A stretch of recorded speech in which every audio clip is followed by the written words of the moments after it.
Friends, ఈరోజు Sunday కదా, ఇంటి దగ్గరే ఉన్నాం. బెల్లం బూందీ రెడీ చేస్తాను ఫ్రెండ్స్.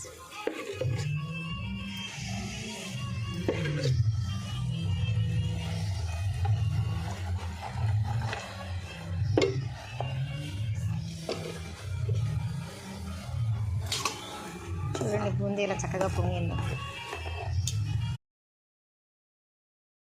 పాకం చూడండి ఫ్రెండ్స్, ఇలా ఉడుకుతుంది.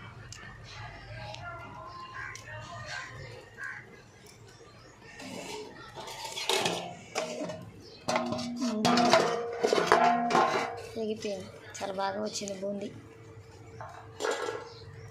చూసారా ఫ్రెండ్స్, ఎంత బాగా వచ్చిందో. ఈ జ్యూసీ ఇంకో కొద్దిసేపటికి జ్యూసీగా ఉంది. ఇంకొంచెంసేపటికి మొత్తం పీల్చుకొని బిగిసిపోతుంది ఫ్రెండ్స్. ఇప్పుడు కాజు వేసుకుని, మాకు పల్లెటూరు కదా, అందుకని కట్టెల పొయ్యి మీద చేశాను ఫ్రెండ్స్. స్టవ్లు ఉన్నాయి కానీ అయినా కానీ కట్టెల పొయ్యి మీద ఎక్కువ చేస్తూ ఉంటాం వంటలు, పిండి వంటలు ఏవైనా సరే. చాలా బాగా వచ్చింది ఫ్రెండ్స్. చూడండి ఎంత బాగుంది. హాయ్, లడ్డు చూడండి ఎంత బాగా వచ్చింది.